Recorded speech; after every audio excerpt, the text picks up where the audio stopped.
What's up, good people? This is Justin Jamar back with another episode of the Wrapped in Skin podcast. Thank you for checking me out wherever you listen to this on whatever platform you listen to it on. Hopefully, you've been blessed, as I always say, by the last couple of episodes. I got back to my roots last episode and went back with another solo podcast. So if you haven't listened to that episode, it's short, 25 minutes. Go check it out. It's called It's Just My Ego Talking. So go check it out, listen to it, give us your feedback, let us know what you think. But today, I'm back with another guest, and I'm really excited about this person because, as I say before, my guests are either usually people that I've had a long-standing relationship with or someone I've just met. And what this podcast has started me to do is really, when I meet people, I start thinking automatically, could this be a good guest for the podcast? And this person, when we met, we were introduced, and come to find out, I don't know if she knows this, but we've got a lot of people in common. I do believe in 6 degrees of separation, and that definitely is playing out with her. We've got a lot of connections that we share, mutual acquaintances. So today, I'm talking to Sharon Youngblood, and we're just gonna dive into some stuff and see what she's willing to talk about, what she's willing to share with us, and what she's gonna withhold from us. Hopefully, she'll spill the beans on everything. But I'm not going to no, withhold Sharon, anything. welcome to Wrapped in Skin. Welcome to the Thank you. podcast. Thank you for having me. This is going to Yeah. be great. Who do we know? I'm curious. Well, I don't want to say their names on here. They may Well, yeah. not. They may not want their name. We'll talk about it afterwards. We do share a lot of people in common. As I was doing my research on you, I was like, oh, I know that person. I know that person. Yeah. So a lot of people we share in common, but I'm sure we may weave them into the conversation. I may change their names to protect their identity. But Mm-hmm. so how you doing? How's everything going? Good. Life is good right now. It's That's definitely a lot good. of transition. I feel like this year feels I feel like it started off a bit different than I think a lot of people expected. Like when I talk to a lot of my friends and people, like just other creatives and stuff like that, I think for me personally, the momentum I had from 2023, I was hoping was going to go into 2024. And it was like, oh no, not so much. So it's been interesting to Yeah, navigate. But at the same time, I still feel anticipation about what's coming this year because I still feel like great things are coming I this love it. I year. love it. It's interesting, and then I'll give you accolades and kind of what you do. But it's interesting you say that because I often talk about being prisoners to the calendar. Like I feel like either Mm, if you've had a bad end to the previous year, you want to change that. If you've had a good year to the end of the previous year, you want to continue that. mm-hmm. And it's like I think True. sometimes we fool ourselves into thinking that whatever happened last year is going to continue, or whatever happened last year is not going to continue. So, and it's just not taken day by day. And I think we should just all take it day by day. But that's a soapbox for Yeah, I was another time. we Yeah, can definitely go there, but we won't. But yes, I yeah. No, but so you're a singer, you're a agree. songwriter, you're a model. What are your accolades? You're a vocal coach, you're a mentor, Yes. and what I really like that you call yourself or that you talk about is you say you're a worshiper. Mhm. And I think that's interesting to put in your bio. Like a lot of people say that, but Why is it to put it in your bio because I mean I think first of all I don't know that a lot of people really understand what that means, what it means to be a worshiper. interesting? Um, and so I kind of want to start right there. All the things that you are, and to attach that to it. And I think that was the first thing you said. Why is that the first of all, is that the most important thing that you do? Huh. And if so, why is it the most important thing? That's interesting because now I have a question for you. But Well, you got it, to answer my question first. You I can't know, just right? answer my No, question I with a know. question. It is important for me. I think it's first because it is the core, the anchor of who I am. And so everything stems from, I believe, the place and the calling that I have as a worshiper. Um, but I think that worshiper can be something that you do for a living. It can be your creativity, but then but I also think that there can be worshipers that don't sing Mm. at all. And for me, it's just position of my heart towards God, like the way I see him, the way that I experience him. I love to reverence him. I'm definitely a vertical worshiper. I, and like everything a part of my being is, I feel like made to worship God. So to me, everything I do comes from that. So all of Yeah. those commas that I have, it starts with that heart posture. You know what I mean? It starts from my anchor, which is God, which is where I draw my strength and all of things Mm. from. Yeah. Yeah. I like that for multiple reasons. And that's the reason I kind of want to talk about that because, you know, I don't just assume when you say worshiper that you mean singer, Hmm. right? There's, to your point, there's people who can be worshipers and aren't singers, and Hmm. people who are singers and aren't worshipers. So I wanted to kind of make that distinction between the two. And you did mention something interesting that about that being your anchor point, right? And um, I feel like as creatives, people who are creative, and we'll talk about what that term creative actually means a little more, but I feel like a lot of times you struggle to find that anchor, Hmm. right? That what anchors all of it together. And if you don't find that anchor, you tend to be blowing in the wind. I know there's a lot of creatives out here who are blowing in the wind because they don't have that anchor point or what I call that through point or that through line that connects all of those things that they're interested in. So it's interesting that you said that you have found that anchor. Now, how long did it take you to realize that that was your anchor? Like, have you always thought of it that way? That everything you do stems from your relationship with God and your ability to worship God, or has that's been a new revelation for you? I feel like I've always had a crazy love for God. We've always had a really special relationship. And this is why the distinction between being a singer and being a worshiper are not necessarily the same, because this was before I started singing. Um, so I've always had like a special place in my heart for just, I don't know, like just a God sized whole type thing. And so for me, once I started to become a creative and start venturing into different roles in my life, it's just a through line for me. It's something that is just exists. It wasn't something I made a choice to bring with me or not bring with me. It's a part of me, if that makes sense. Mm. What is it? We might as well jump on into this term creative. What does it mean to you to be a creative?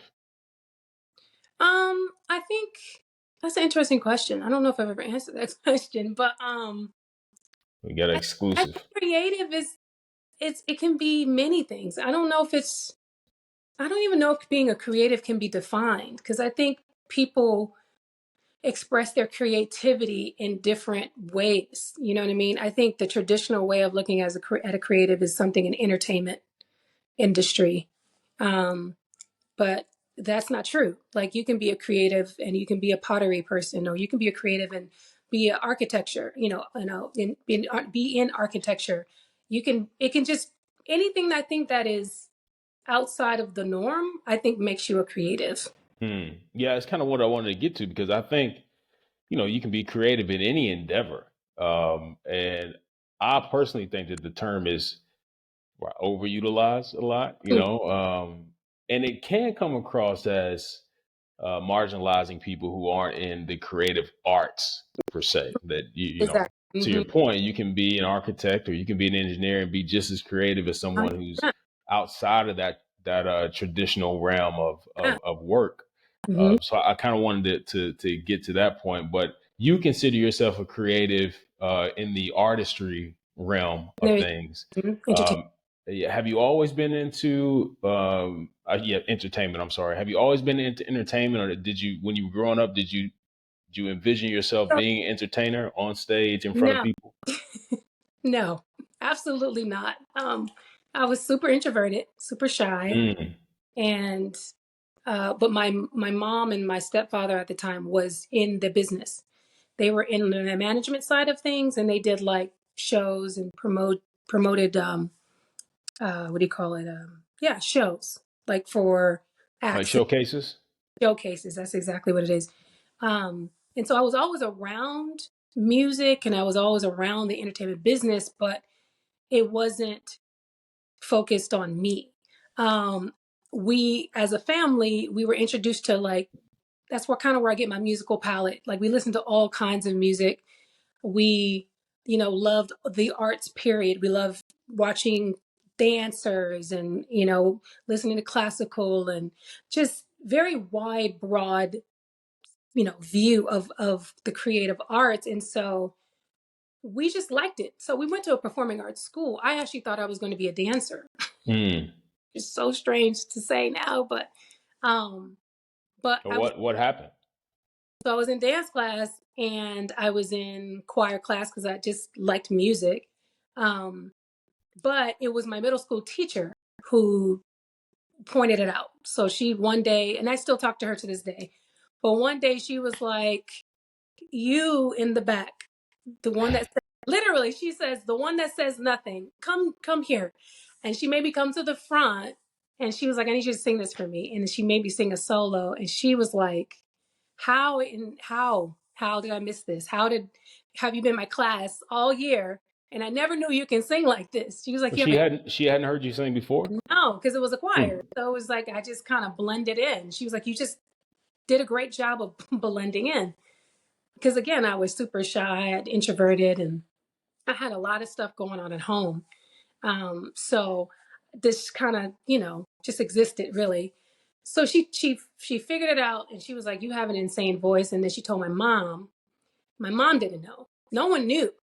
And so when my mom heard me, because she came to a showcase that we did at the school, she was like, "How?" Literally, just again, how did I miss this? How did I not know? She thought it was my sister because my sister's the extrovert of the both of us. Mm. So she was like, "You're talking about Tanisha." But anyway, long story short, once they found out I can sing, I didn't really have a choice in the matter. It was more like, "You're going to be a singer." That's Now, just, is your sister older or younger than you? she's a year older than me. Okay. Okay. Um, so you're an introvert naturally. Naturally. Would you say that? Okay. Um, I don't want to jump ahead of myself. There's so many things I wanna ask as it relates to that. Well, you said you didn't have a choice in the matter. Did you enjoy it initially, or when did you It was start to enjoy it? Because slowly. it sounds like you were doing it because kind of you kind of pushed People into please, it. yeah. And the people pleaser, yeah. Yeah. It was it I feel like I didn't really and start to enjoy singing until I really found out, like I started to discover who I was as a person and and as a worship leader, which is Mm, because I actually didn't sing gospel music as a career. I always was a pop artist from the beginning, um, but I hated to sing in public. I enjoyed singing, but I didn't like singing in public, so because of the shyness. So I had stage fright, major stage fright, and then I was made to do like very uncomfortable things, like sing in the middle of a lobby at a hotel, mhm. to try to sing for somebody or try to get noticed. Like the '90s, it was a different, it Oh, was I got you. a world. Yeah, So I was just doing things that were very, very uncomfortable for me. So I didn't really enjoy it until I got older, a lot older. yeah. Um, it got more comfortable. Now, would you say this desire, or I guess this comfort of wanting to blend in, has that gone away, or has that continued to follow you through your career? This sense of comfort or safety in blending in versus standing out. Particularly, it sounds like you went through a little bit of trauma as it pertains to having to be front and center and draw attention to yourself. I could see just from an outside viewpoint how that would give you the tendency, if you didn't already have it, the tendency to say, I don't, this is terrifying. I have trauma connected to being front and center and on stage and being in the spotlight. So I've got this talent, but maybe let me just blend in. Has Yeah. that continued to follow you? And if so, how'd you work through that, or have you overcome it? Um, I feel like it is. a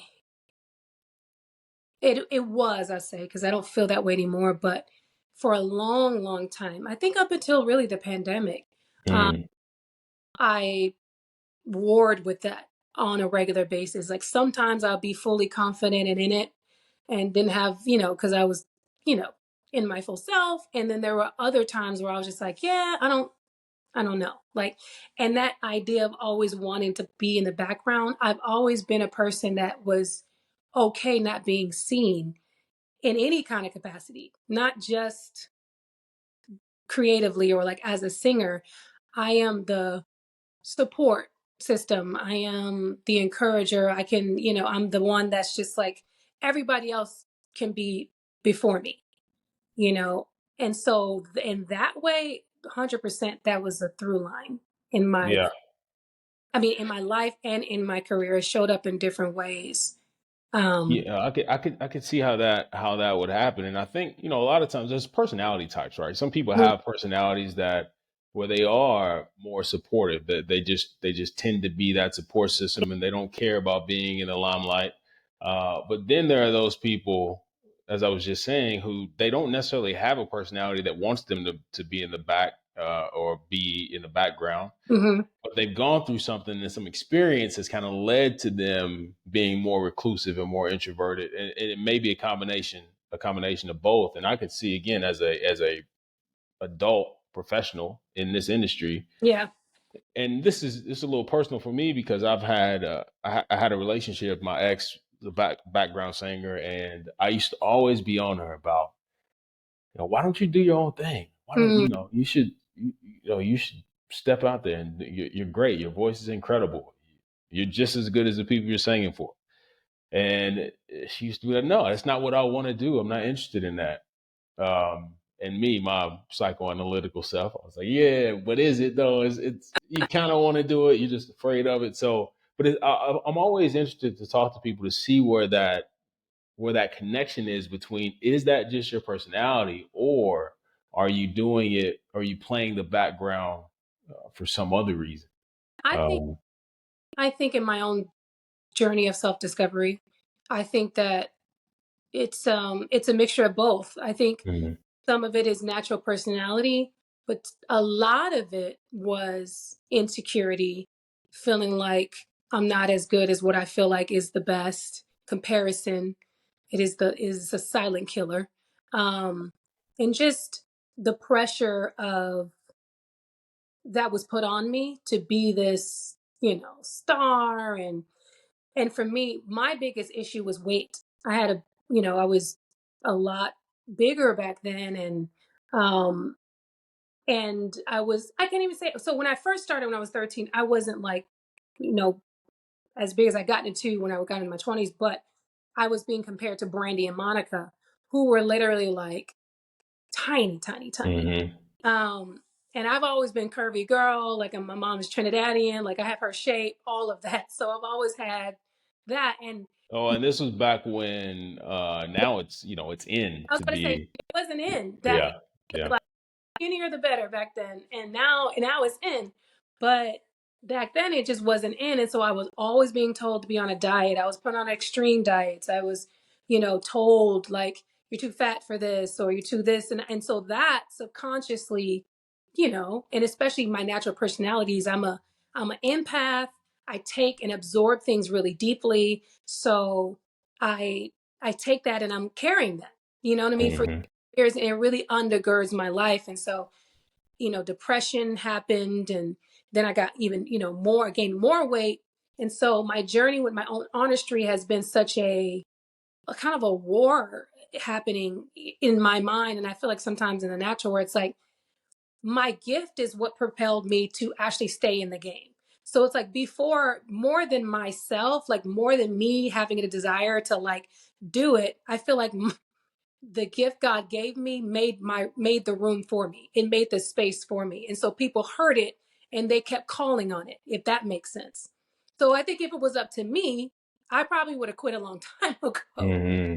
But because, thank God, the gift he gave me stood out to the point of like, you can't really let this go. You know, it's so interesting that you say that because I do believe that we work against God's gifting oftentimes out of fear or misunderstanding of it, expectation that we either put on ourselves or other people put on us. Um, and this to me is how you know that God's hand is constantly on your life because even when you're in the act of trying to self sabotage, Yes.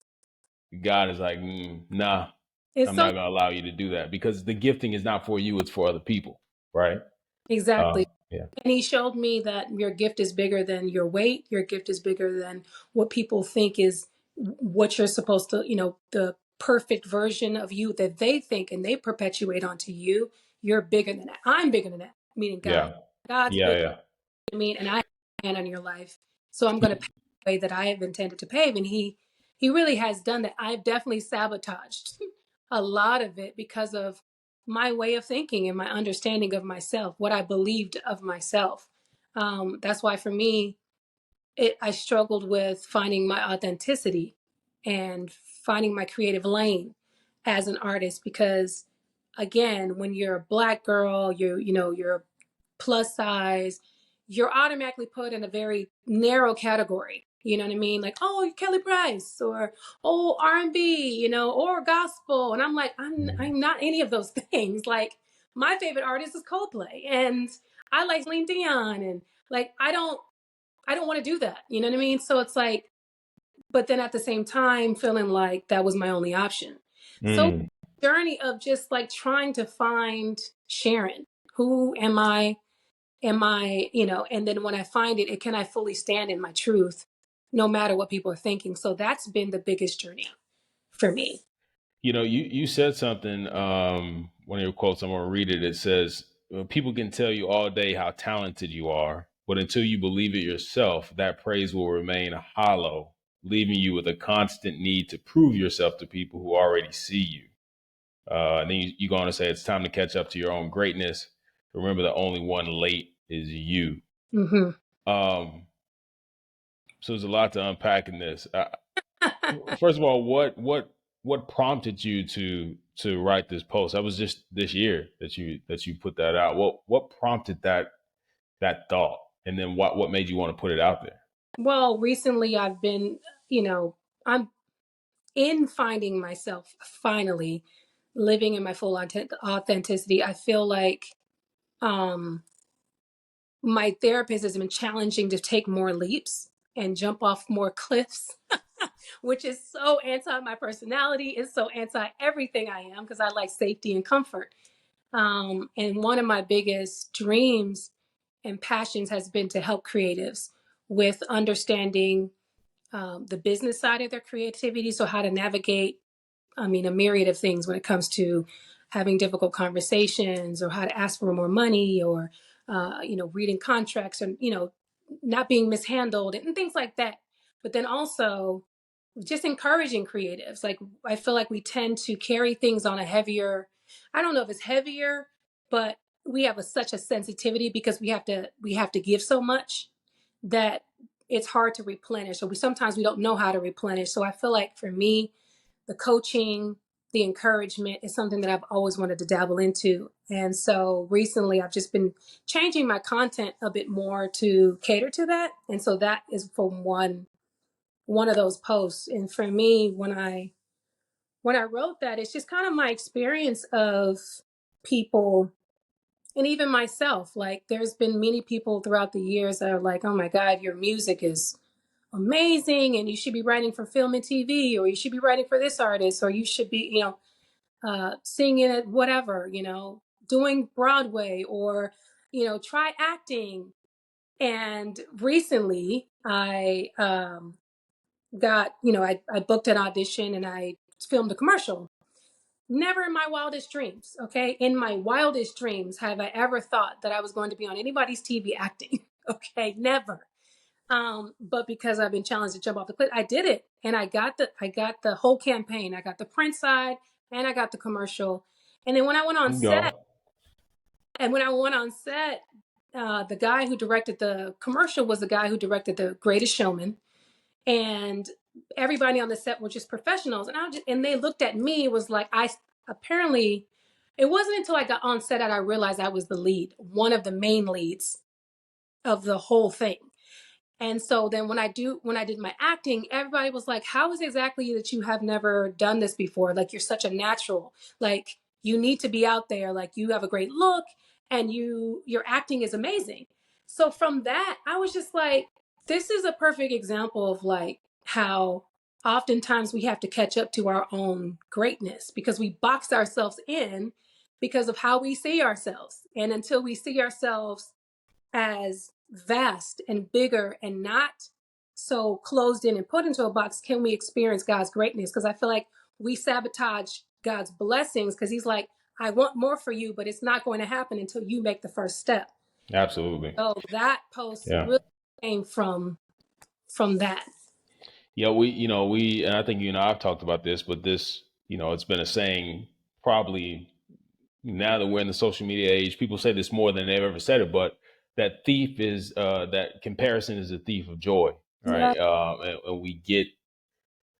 And we get into this habit of comparing ourselves to people that we see. Now, before you compare yourself to people that you can come in contact with or touch, or maybe you compare yourself to people on TV, but now you can compare yourself to millions of people at a time because I mean, everyone's at our fingertips, right?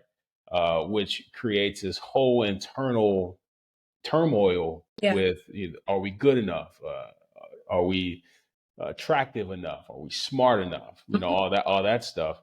And so you mentioned therapy. How long have you been in therapy, and do you think that's helped you kind of come to some of the realizations that you have at this It point? is literally, I want to say, maybe the best thing outside of the surgery that I did, but the best thing that I've ever done. Like, it has changed my whole worldview. It's changed the way I view myself, the understanding Mm. of people. It's made me more empathetic. It's made me more aware. Like, it's just the best thing I've ever done. I When you started. say when you say worldview, I'm sorry to cut you off, Sharon. When you say worldview, what does that mean So specifically? for How me, does it change? like, the way I feel like I viewed the world was just through a narrow lens, like just even understanding how the world works because of my own insecurities. So everything was filtered through my lens. My lens was insecurity. My lens was, um, uh, again, being boxed in. My view was, as an artist, like, I can't be famous unless I'm this size. I can't be. I'm only a singer. I'm only a songwriter. Just in general, like, it was just a very narrow view of life. Mm. And she's helped me, her name is Mercedes Kaufman. She's helped me just expand my mind to think bigger, to view things on a larger scale, to allow myself to expand bigger than I ever thought that I ever can imagine. So my world has just changed. You know, Yeah. the lens. It's so crazy that I find it mostly amongst people who have a relationship with God, or at least proclaim to have a relationship with God, that they need to take a step back and see the bigger picture and see their potential, and they don't trust it. And I said this a few weeks ago, but or maybe a few months ago. I said that it's impossible, in my estimation, for a divine creator, which I believe I was created by a divine creator, to create something that is not in itself divine. Mm, So if you believe that you are created by God and purpose to fulfill whatever He's called you to do, then there's a piece of that divinity in you. yeah. And so when you talk to people who are believers but still look at themselves as less than in certain instances, it it's it shouldn't be shocking to me, but I think sometimes it still is. But there's a myriad of reasons why you find yourself in those situations. So, and I think therapy's good, if for nothing else, and to have someone who has an objective viewpoint on your Mhm. situation, because sometimes I call it standing too close to the elephant. Like you don't really realize it's an elephant if you're up against it. All you see this wall of gray. It's not until you take a step back and you see the bigger picture that Um, yeah, I have. Have you ever heard of this? I call it the mirror exercise, where the goal is to stand and look at yourself in the mirror with intent. You know, we Mm, look in the mirror every day, whether it's brushing your teeth, yeah. shave, makeup, whatever. But not many of us look with intention. Yeah, we're trying to really have an intentional encounter with ourselves. Hmm. And what I challenge people to do is see how long you can stand in the mirror and look at yourself before you become uncomfortable. You Hmm. want to avert your eyes or avert your attention. Yeah. Ideally, you do it in a full length mirror, completely nude, but you don't have to. You can do it however you want to do it. And you start to realize that you don't really know yourself. And if you know Hmm. yourself, you're not comfortable with yourself. It's Hmm. the that energetic exchange that's coming back at you. Yeah. I remember the first time I did it, it took me maybe 10 seconds before I wanted to avert my attention before I felt uncomfortable. Hmm. And I started to think, well, if I'm uncomfortable with myself after 10 seconds, how can I expect other people to be comfortable with Yes. me? Right. Like, So it's interesting that you say that, but to have that sounding board, I think is very important when it comes to yeah. therapy. Awareness. Uh, Hmm. you've probably done your own research. You probably a person that maybe doesn't have to, um, or challenge yourself to not be in a box. You know what I mean? Like you want to understand other ways of the world or other belief systems and other modalities and stuff like that. So that makes sense for you to be that or to have that thought process, you know. But a lot of people, especially people in church, are also very narrow minded and Hmm. very narrow in their perspective. And so everything uh, comes from church. And as we know, church is it shouldn't be the building, but a lot of times people make it a building and about the ceremonies and the rituals and the pastor and the leaders. You know, so they default to their pastor, so their pastor becomes their god, and then their pastor is a reflection of them. So it's like they make. I feel like a lot of times leaders put out this energy that they're supposed to be relied on. So then the focus is off of, Mm. you know what I'm saying? So there's no way to understand that concept of, oh, God is big, so I'm a part of God. God makes me, you know what I'm saying? Like I think it's a big disconnect when it comes to how believers think. It brings me to this other thing you posted. This is not your post, but you reposted something that Jabari Johnson posted. Oh yeah. And he says he's sitting here thinking how mind-blowing it is that numerous worship leaders and musicians have no covering, but are expected to perform regardless of their life's challenges. And the moment their imperfections are revealed, they're discarded as if their impact never mattered. Now he goes on to say a few other things, but I kind of want to stop right there.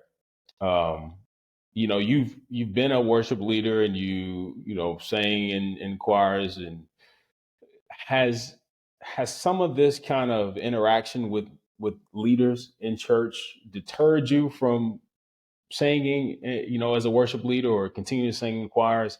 How has that impacted you, or has it impacted you at all, your interaction with some church leaders? Yeah. So my journey has been interesting. I feel like I've been really blessed in my church experiences. It wasn't until last year that I had some back blows with some ministries that I was a part of that I was like, oh, so this is what you guys are talking about when it comes to church hurt. And I was so and the reason why it's so detrimental is because it comes from the place you think is supposed to be the safest, right? Or the person that you think is supposed to be a part of your safe community, which is your leader or your pastor. Um, so yeah, it is this. I feel like it's a perpetual discarding of the people who are serving your ministry. We're really serving God, but we're serving it through by serving your ministry and helping out in that regard to bring the gospel to the people. But I think that gets so convoluted, and it becomes about, again, the leader and about what serves him and about what makes their church better. You know what I'm saying? Because of the numbers or what it looks like aesthetically, and it becomes less and less about God. So then the people and the relationships they don't exist. You know what I'm saying? Because it's Hmm. about pastoring anymore. It's about taking, what can I get? How can you serve me? How can you make my ministry look better? You're a great talented person, so people come here for the music, because the reality is this, and people don't like to talk about it. Like, sure, people come for the word, But a lot of times, and then this has been my experience, like I can't count, I can't even think of how many times people come into me in the street and been like, I joined this church because of you. I came Mm, to God because of your worship. And I don't take that personally because it's absolutely not me. But what I'm saying is people are attracted to music. That is a universal language inside of church and outside of church. So the drawing of like the music ministry is huge. So you want your best musicians, you want the best singers, all of that. So you can use them to make your ministry sound good or look good, but there's no investment in the actual people behind these gifts. And so yeah. we're going through it. We have challenges, we have frustrations, we go through life just like everybody else. But it's like because we're leaders, who's serving us? And a lot That's of right. leaders miss the ball on that. First of all, I think leadership, uh, there's a such thing as a term called servant leadership, but I think all leadership should be servant leadership. Mhm.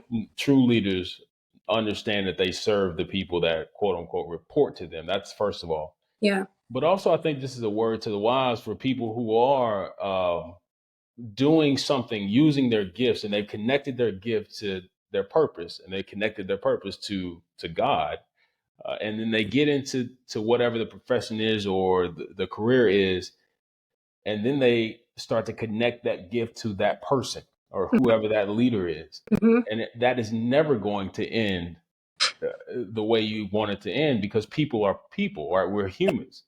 And if you start doing it for anything outside of God, anything, whether it's for the stage, whether it's for the attention, whether it's for the money, whether Yeah. it's for the approval of the leader, it's always, always, always, always going to end bad because no man and no woman can hold the mantle of that expectation to make you feel validated for what it is that you do, your gift. And to no fault of our own, sometimes we get into these situations and we seek the validation of people uh, because this person is someone who we look up to. This person is someone who we hold in high regard or high esteem, and we seek that validation. And I'll often say that validation is the counterfeit to vision, Mm. right? Like sometimes we substitute our vision for validation. And Yeah. we'd rather have that validation than fulfill the vision that God has implanted in our hearts.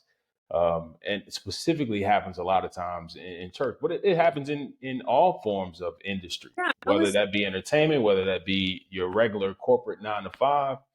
The need and desire to be validated by a human is a deep flaw I think that most of us have.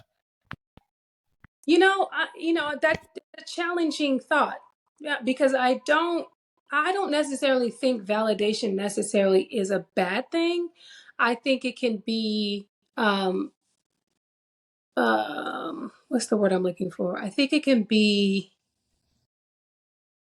placed in the wrong, like you can have the wrong perspective of validation. I think everybody deserves and needs to be told you're doing a good job.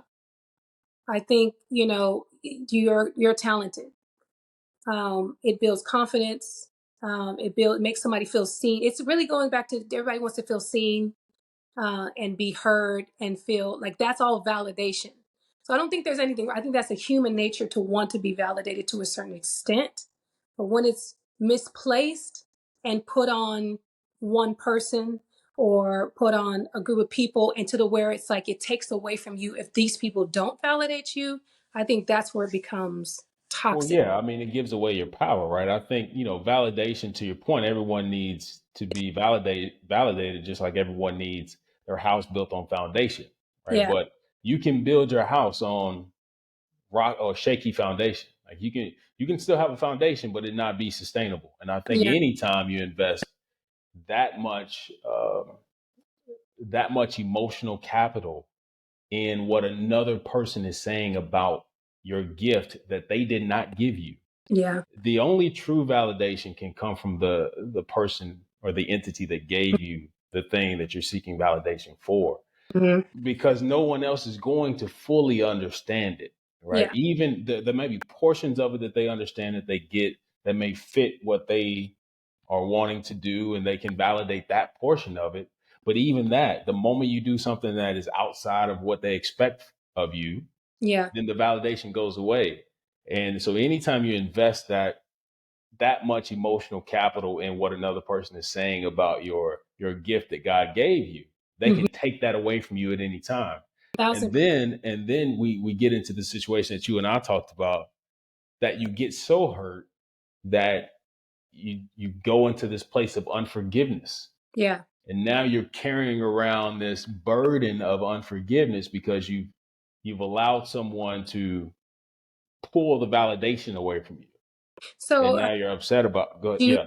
that are you saying when it comes to particularly what we're talking about when it comes to like people in church or whatever when they get church hurt, Yeah. do you think it's the result of them wanting to be validated? No, not all the time. I think sometimes uh, people are just not good people all the time, and I think that can be a part of it. I think also people are flawed, Hmm. right? And so they sometimes do things out of ignorance. Yeah. They don't understand what impact is going to have on people.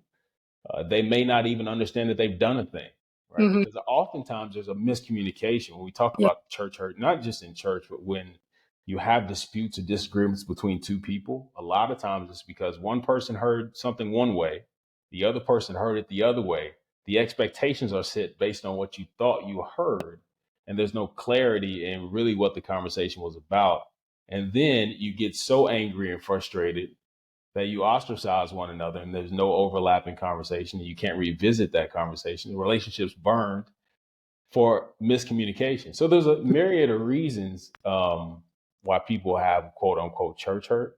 But I Yeah. think it does happen sometimes too. You have an expectation that this person is going to consistently validate you. Hmm. And then oftentimes it's not that they don't even validate you. They just don't validate you in the way you expect it to come, Hmm. right? They don't verbally praise you. They don't praise you in front of people. They're not consistent with the validation. I was talking to a friend of mine, and she's younger than me, and she's working a corporate job. And I asked her one day how it was a new job. I was asking her how the job was going, and she said to me, she said, "It's been okay." I was like, "Well, why just okay?" She said, "Well, my boss just hadn't talked to me this week," and I'm thinking, it's a good thing. If your boss doesn't talk to you all week, like you keep doing what you're doing. You haven't done anything wrong. But in her mind, she needed that constant feedback loop. She wanted to constantly because she said, she usually asks me how my day goes, and she's been all week and she hasn't asked me how my day was. Yeah. And that level of validation she expected, whereas her boss may not have seen that as an issue. Like, I don't need to validate you. You're doing fine. Keep doing what you're doing. Yeah. And so I think sometimes it's just the expectation of one person may not match with the expectation of the other person. There's multiple reasons. I'm just saying that validation itself, because it's so, to your point, so fundamental to who we are as humans, it's our first human need to be needed, Yeah. right? Uh, and when you seek that outside of yourself and outside of God, just know that you're putting it on shaky ground potentially. A There's not, hundred. yeah, Like, it's like I said, when it's misdirected and you're pulling on someone in a godlike space, yeah. that's when it's detrimental for you. I was listening to Jay Shetty, of course, today, and he had this quote that said, "I am who I think you think that I am," and I say, "Huh." I am who you think. Say that again. He said, "I am who I think you think that I am." So Uh, pretty much what I think that you think that I am, that's what I think that I am. So whatever I think your perception of me is, that's how I see myself. But and depending he was saying that. I hope he was saying that as if that's not where you're supposed to be. That's not a healthy place to be. Okay. Okay. human experience, like when talking about validation. So depending on who we honor or who we see in a high regard, we usually perceive ourselves from the perspective of who we see higher than ourselves, pretty much. Mhm. And how that is always like a tricky line because wisdom is great. Seeking you know, clarity from somebody who you feel like has been there before you or is great. But when it comes to a point of like, I only can see myself through your lens, and that will make or break you. Absolutely. Yeah. No, people do that, and that goes back to kind of what I was saying with the mirror exercise.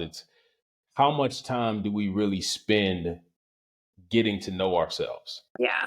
It's huge. Um, it's Huge. huge. We spend so much time and effort and energy investing into other people, getting to know other people, figuring out who other people are, that of course we're gonna look through their lens to get a perspective on who we are instead of sitting down and saying, well, who am I and how do I feel about myself? Yeah. Uh, but and I said this on the last episode that the journey of self discovery is the most daunting and most avoided journey So that we have. You know, it's so much easier to sit down and get to know someone else than it is. Honestly, the reason I started doing a solo podcast was a lot of it was for me to really dig deeper into who I am, right? yeah. And not always have someone to banter with and Mhm. bounce things off of, because that's challenging at times, just to sit with yourself and your thoughts and figure out, who am I? What do I want? What do I need? What do I desire? And where do those desires and needs emanate from? So I totally agree with that. I think that for me, that when we're talking about the pandemic, that's kind of when my life kind of shifted in a drastic direction in multiple ways. But it was the first time I feel like the world was forced to stop. You know, we were forced to be still. And a lot of people didn't take that well. A lot of Yeah, people did well because it was like, I have to sit with myself. I have to think about the things that I'm actually perpetuating in my mind. I've been ruminating about. I have to look at what my life has become, what part I had to play in it. You know what I mean? Like what you just ask yourself all these hard questions. It's like kind of impossible. It's too quiet not to. And so for me, it was I loved honestly the pandemic because I actually I'm big on self reflection. And it hmm, wasn't until I met my therapist, though, that she gave me direction in my self reflection. Because I think sometimes you can self reflect and then you can kind of like beat yourself up.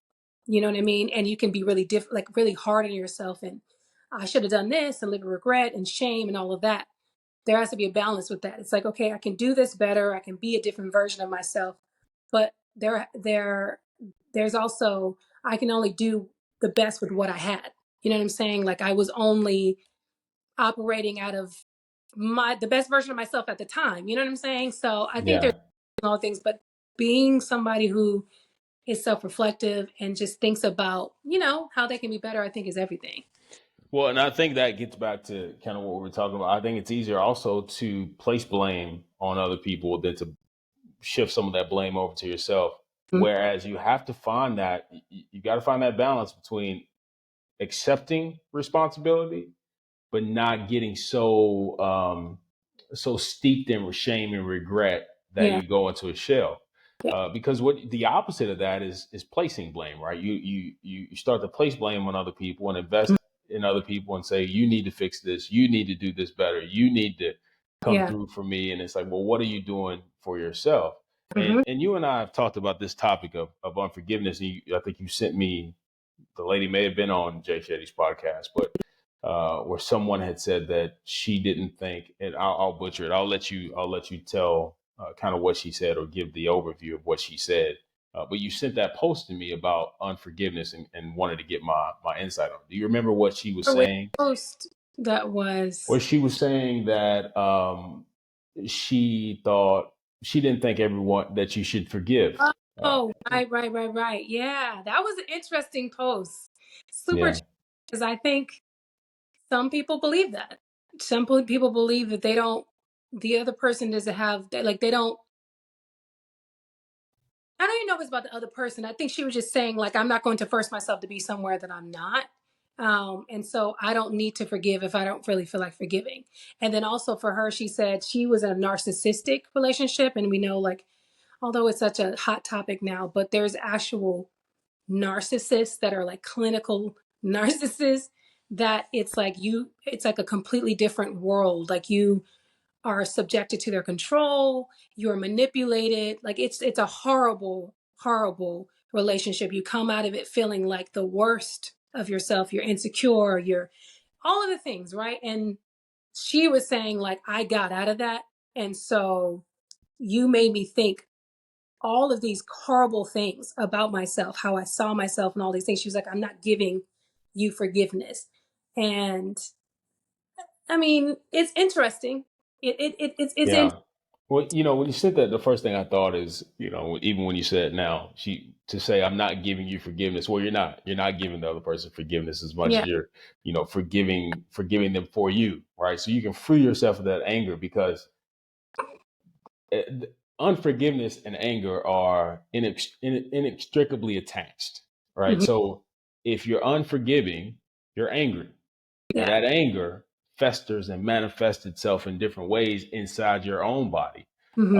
And that's when I used to not understand when people say, yeah, not forgiving people is like drinking poison and expecting the other person to die. I think that's a Nelson Mandela quote, It's a where he very, said, yeah. So and I didn't really comprehend it until I understood that unforgiveness was inextricably attached to anger. And I mm, know what anger does internally for you. It manifests in all of your relationships. It manifests in how you deal with yourself, even. And so, to get rid of that anger, you have to get rid of the unforgiveness.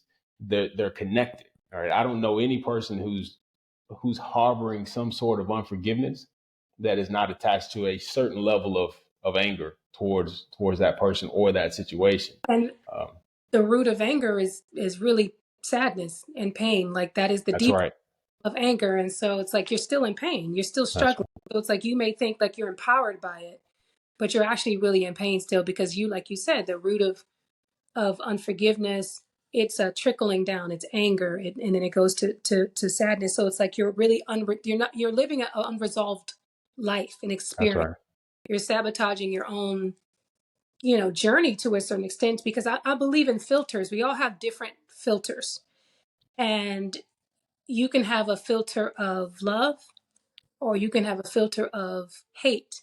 You can have a filter of forgiveness or unforgiveness. Like filters are what drives your life. Filters are what you make your decisions through. So if you're somebody who's a pessimistic person, that is your filter. So for me, I think you're right. Like forgiveness, there's no way around the benefits of forgiving, and it is for you. So that Yeah. Nelson Mandela quote, I 100% agree with because you're sabotaging your own self. Because, like you said, I read that there's a book. I think we talked about it, but When the Body Keeps the Score. I don't know if we ever talked about that. I don't think so. Incredible, amazing book by this psychologist. But he talks about how trauma shows up in your body and Hmm. you might not even know because most times people don't know that they're living in a toxic experience. They don't know they're living out a toxic experience because it's so normalized for them. So That's it right. shows up in ways in our in relational ways. It can show up in work ways. It can show up in the way we sabotage our own lives and through addiction. It can show up in disease. It can show up in so many different ways, but it's going to show up if you don't deal with it. That's So right. yeah. I wanna kind of pivot a little bit here. You talked a little bit about your experiences and how they kind of shaped your self esteem and your kind of your ability to perform or what do you want to do, what you wanted to do with your life and your career. I've done a little bit of research, and I hope you don't mind me talking about this. Okay. But you lost your father, right? And uh, I'm interested because I lost both of my parents. I'm interested to hear what kind of impact that had on you personally, but also maybe professionally. Already dealing with self esteem issues, and then I don't know what kind of relationship. So maybe you can tell me what kind of relationship you have with your father, and then what impact losing him had on. It was a complicated one. It wasn't a close one at all. We didn't meet until I was in my 20s. Oh wow, okay. So yeah, it was a complicated relationship because he was someone who I just had no point of reference for. Like I didn't know him. Like he could have been a stranger on the street. That's how I felt Mm, when I first met him. But I was trying to be intentional about connecting and getting to know him. And getting to know him, I just realized he was a very broken man. Like just a very, very broken person. So like the way, again, talk about filters, the way it showed up in his life is just like he struggled all the time finding a job and keeping a job. And then come to find out, he had cocaine in his system when they found him. Like he had a heart attack, and so he was doing drugs. Didn't know that either. And we talked, every once in a while. And there was a time we were getting closer, but then he sabotaged that because it turned into him asking me for money every time we talked. And it was just like this, it started to become unhealthy. And for me, I had to place my own boundary with that. Um, but I grew to care about him for sure. So like when Mm. he passed, it was just like,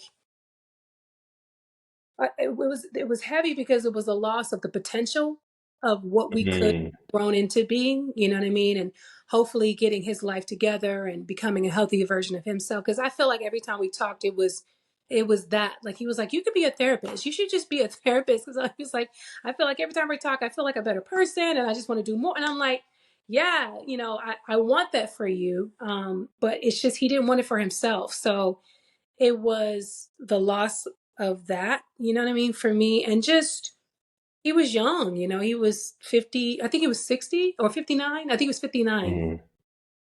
So Yeah. he had just had a kid. Oh Um, wow.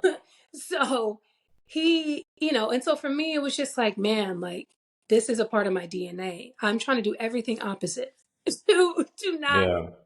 have. It's so interesting you said about giving him advice, right? I, Mhm. I was talking to Rashad Browning on one of these episodes, and we were talking about how wealth and knowledge is all supposed to trickle down from your parents down to you. And when we flip that dynamic, a lot of us find ourselves in situations where we're either providing for our parents financially or providing wisdom or advice to the people who are supposed to be guiding us. Yeah, And I think when you flip that dynamic, you can see the impact of that it has on you.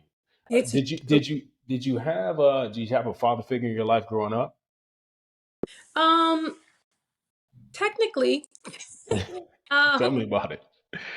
Technically, there was a man in the house. No, there. I was raised by my stepfather, which is my brother's father. My sister and I have the same mom and dad.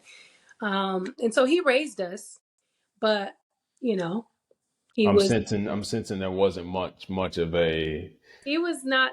It was a very traumatic childhood. I'll just say that. Like, it was not. It was just not good. He wasn't. He had his own demons he was fighting, and unfortunately, he took it out on us, the kids, particularly. So abuse was a real thing in my life. physical, mental, emotional, all the above. Yeah, all of the above, exactly, all of the above. So a lot of that self-esteem stuff, Mhm. how I viewed myself, just being nurtured and all of that, and just a father's love and how they see a girl. Like, I did never experience any of those things.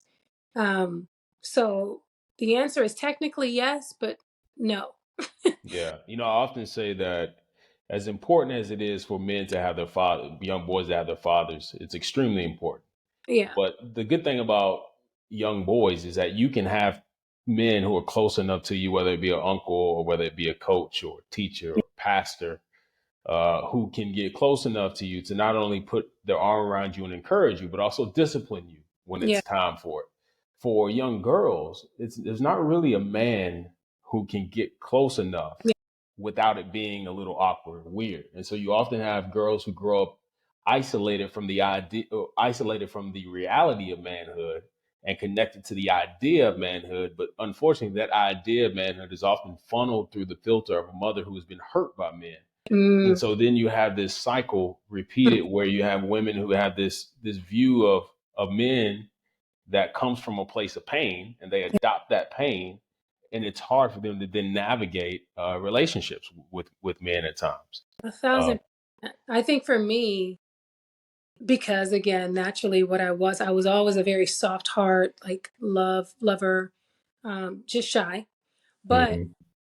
I always wanted love, and being insecure, I always sought after older men. And so, Makes sense. yeah, so now I know, like, oh, that's why I was always more mature for my age, not intentionally, just because I was always more mature for my age.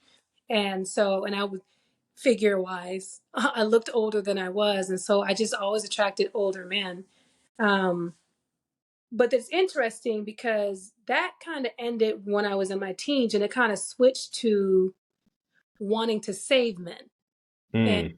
now it being in therapy, that was like a reverse thing, trying to like save my stepfather, you know what I mean? Like save our relationship by trying to fix a man, or the man that I ended up with, because he had a lot of this, some of the same traits that Yeah. that he had. So it's like, proving myself and my worth through with a man. It all comes back to that word we were talking about earlier, which is validation, right? Yeah, You seek validation from men who are older. That doesn't work. So let me find someone who's flawed and get validation that way. And validation again can masquerade around as multiple things, and sometimes it can masquerade around as love, yeah, because you feel validated for what you're doing or what you can offer a man, and they validate you, and that feels like love to you, but it's not really that's love. It's you're only validated as long as you can continue to do whatever they need you to do. 1,000%. Like it, Yeah. for me, it's interesting because, uh, well, I mean, anyway, it's interesting because with my, ex-husband or whatever, when we first met, I realized now I didn't have any requirements. All he had Mm, to do was say that he loved me and the way he came for me and how sold he was on me. First time ever in my life I had ever experienced that. That level of intensity of like, oh, you're it. That's it. There's no other woman I see. To me, I was like, oh my God, that's all I needed. But there were so many other requirements that I should have had that I just didn't, just because of the validation that was lacking so much, yeah. you And know? also you hadn't taken the time at that point to know yourself well enough to know who you are. You put this quote up. This is another one I came across. It says, "Doubting your intuition because you prioritize someone else's voice over your own." Hmm. Um, and it sounds like you're saying this from experience, right? You doubt you doubt your own, and your intuition is your connection to God. It is God's voice, Yeah. right? And when it gets drowned out by prioritizing someone else's needs or desires, that's when you've gone off the path. And yeah, I think sometimes, again, for me, manufactured into being naturally a people pleaser, but then also it's like by default, because there's such a lack in love and being seen and being heard, it's like you just want to please everybody so that you can be accepted. And Mm, so that's how it showed up for me. I became big people pleaser, codependent, and not knowing how to place boundaries where it needed to be. I way more comfortable in serving others than serving myself, to the point where it's like when I first met my therapist, she was like, "So how do you feel?" And at that time, I was in such a bad place, and I was like, I have no idea." I don't know. Yeah, yeah. And she was just like, "That's interesting." And she was like, "So pretty much what this says to me is that you're so used to pouring from an empty space that you're just numb to yourself. You have no idea what's going on inside of Sharon because you don't look inside of Sharon. Mm, You look at everybody else and you pride yourself to a certain extent, because that's a part of being a codependent. You pride yourself and you find your identity and your validation in what you can do for others. yeah. Me, it's I'm so much better now with boundaries and stuff like that, but I still struggle with finding my significance sometimes if there's nobody to serve. Mm. So, Oh, that's so interesting. I think I try not to get too, biblical on this podcast, but when I talk about Jesus's relationship with the disciples, to me, it was a 3-year masterclass on leadership, right? mhm, He taught them how to serve, but before he taught them how to serve, he was telling them about who they are. He taught them who they mhm, are, and then when he left, he said, you're going to do greater works than me, and that was that empowerment. Because to your point, don't forget who you are, right? yeah, Yeah, your service is not connected. Yeah, you're here to serve people, but it's not connected to people. It's connected to me. yeah. And I think you have to understand that, or you do run the risk of going down that path where you're saying that I'm only good as long as I'm serving, and no, I'm always good. I'm here to serve, but I'm not connected to any human being. I'm connected to a greater power and a greater source. And Uh, going back to our conversation before about church and religions, a lot of that also had to do with religion. So Yeah. in, for me in Christianity, selflessness, it's not, we're not meant to be selfish. We're supposed to be servants, and we're supposed to be die to ourselves, and you know put others first. Like that is the thing that you're told to be and do. And so when you want to please God also, and you're told that that's how you do it, you then become like this sacrificial lamb.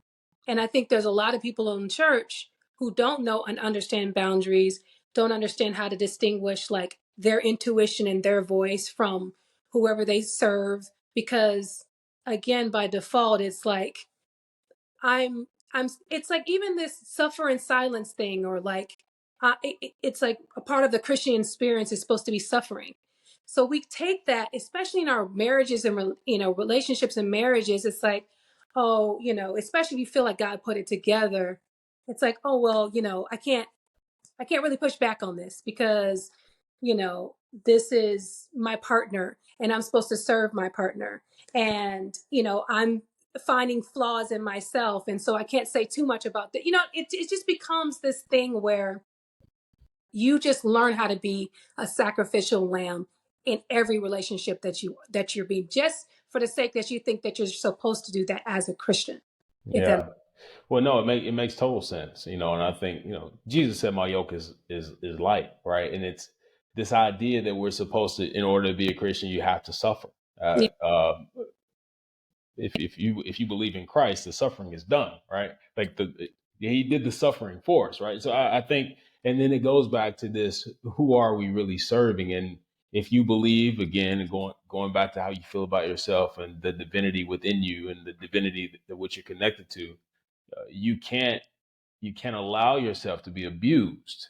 And you said this earlier: pour from an empty cup. You can't allow yourself to be abused, because you then are no use to people. And so there comes a point in time where you have to understand, I'm here because God has me here. And if you're going to abuse me, then I'm not going to allow you to abuse me in my effort to serve, because God didn't call me to be abused. He did call me to serve, but not to be abused. And those aren't one and the same. it And takes a certain level yeah, of knowing yourself, knowing your identity in Christ outside of yeah, your relationship with these people. Because again, a lot of people find their identity in the church that they serve. that's right.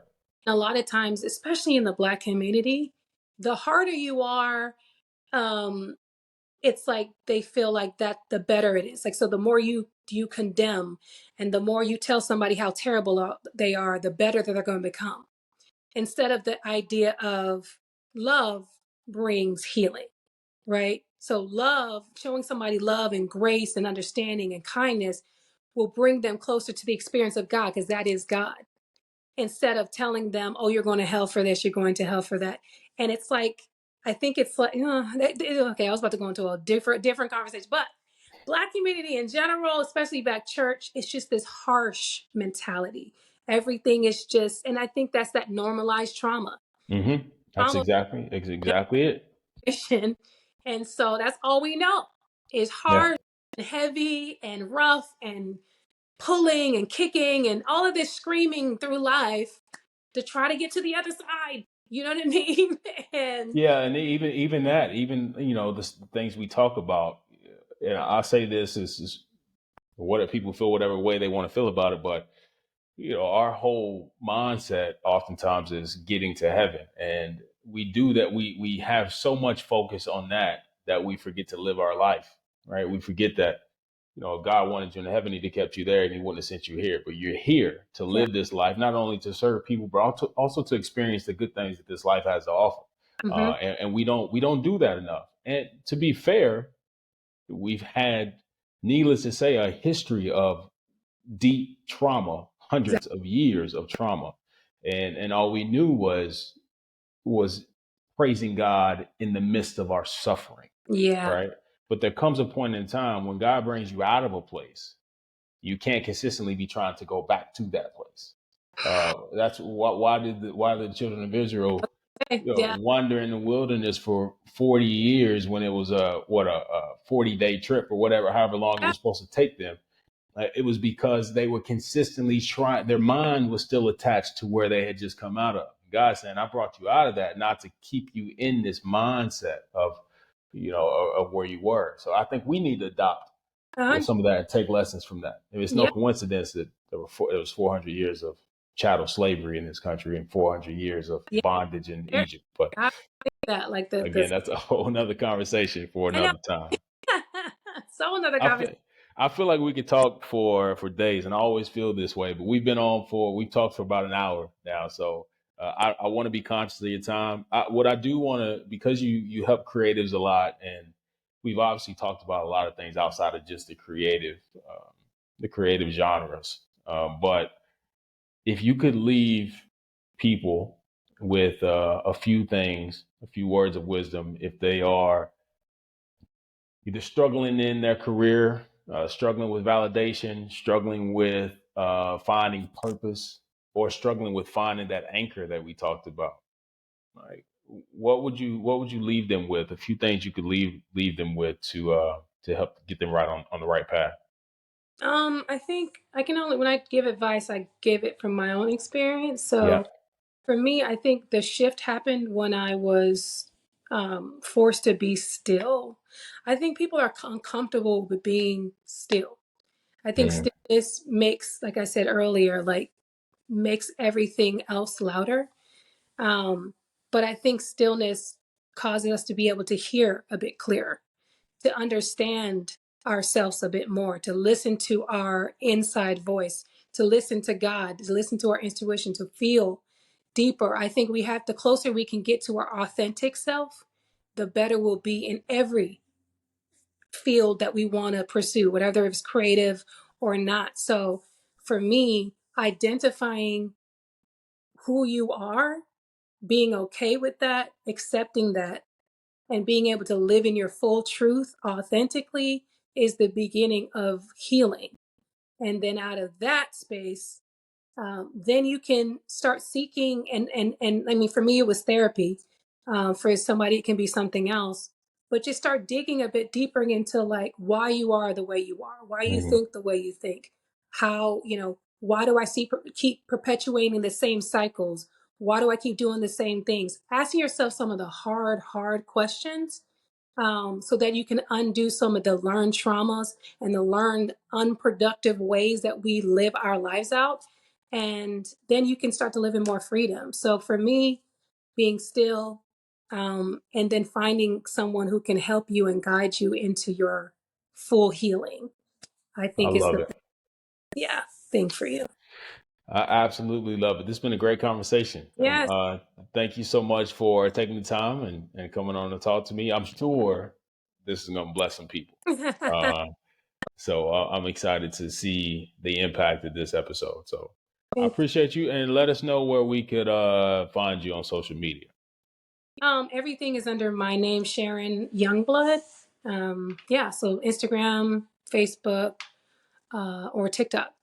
Got Uh, it. We'll link everything in the wherever this is posted. So okay. Sharon, I appreciate you.